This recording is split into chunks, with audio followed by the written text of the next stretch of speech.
आप देख रहे हैं रुद्रांश दर्पण।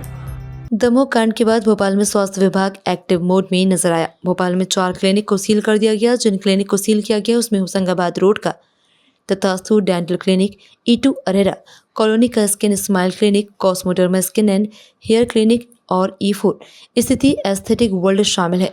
स्किन क्लिनिक से कई दवाइयां भी बरामद की गई। भोपाल CMHO प्रभाकर तिवारी ने जानकारी देते हुए बताया कि आगे भी इसी तरह की कार्यवाही जारी रहेगी। ग्रामीण क्षेत्रों में भी जो झोला छाप डॉक्टर क्लिनिक संचालित कर रहे हैं उन पर कार्रवाई होगी। जिनके पास डिग्री नहीं है और क्लिनिक संचालित कर रहे हैं उनके खिलाफ कानूनी कार्रवाई होगी। हॉस्पिटल में जो स्टाफ है उनकी डिग्री की भी जांच की जाएगी। सर, आपने कल कई भोपाल में हॉस्पिटल पे छापेमारी की है, क्या कुछ? देखिए, जैसा कि आप जानते हैं कि कुछ दिनों पहले मध्य प्रदेश के एक जिले में एक दुखद घटना हुई थी जिसमें कुछ हितग्राहियों की मृत्यु की सूचना मिली थी। इसको दृष्टिगत रखते हुए सरकार ने सभी जगहों पर कार्रवाई के निर्देश जारी किए थे। उसी के तहत हम लोगों ने भोपाल जिले में भी कल एक सघन अभियान चलाया, जिसके तहत जितने भी हमारे पंजीकृत चिकित्सालय हैं उनमें भी, और अगर कोई बिना पंजीयन के कोई क्लिनिक चलाने की कोशिश कर रहा है तो उन पर भी हम लोग उनकी सघन जांच कर रहे हैं कि वो पंजीकृत है कि नहीं।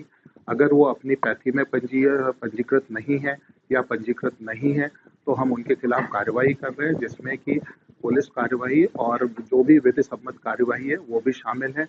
कल 4 ऐसे क्लिनिक हमें मिले थे जो बिना पंजीयन के चल रहे थे, हमने उनको बंद करवाया है। इसके अतिरिक्त जो हमारे रजिस्टर्ड क्लिनिक हैं या रजिस्टर्ड हॉस्पिटल हैं उनमें भी हम जो चिकित्सक या पैरा चिकित्सकीय स्टाफ सेवाएं दे रहा है उनकी डिग्री की भी जांच करवा रहे हैं। साथ में उनकी जो काउंसिल में रजिस्ट्रेशन है उसकी भी हम जांच करवा रहे हैं, और अगर उनमें से भी कोई ऐसा पाया गया जो अपनी पंजीकृत विधि में कार्य नहीं कर रहा है तो हम उनके विरुद्ध भी कार्रवाई सुनिश्चित करेंगे। सर, कई हॉस्पिटल ऐसे हैं, कुछ कोलार में हैं, कुछ करौन की तरफ हैं, ISBT के भी कई हॉस्पिटल्स के नाम आए हैं सामने।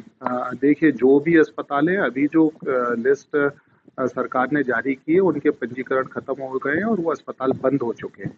और अगर कोई अस्पताल बिना पंजीकरण के या कोई क्लिनिक भी बिना पंजीकरण के चलता हुआ पाया गया तो निश्चित तौर पर उनके विरुद्ध कार्रवाई की जाएगी, और हम ये सुनिश्चित करेंगे कि जो भी हमारे हितग्राही हों उनको सही सुविधा सही शुल्क पर मिले, और अगर किसी ने सरकार के उसको तोड़ने की कोशिश की तो उसके विरुद्ध कठोरतम कार्रवाई होगी।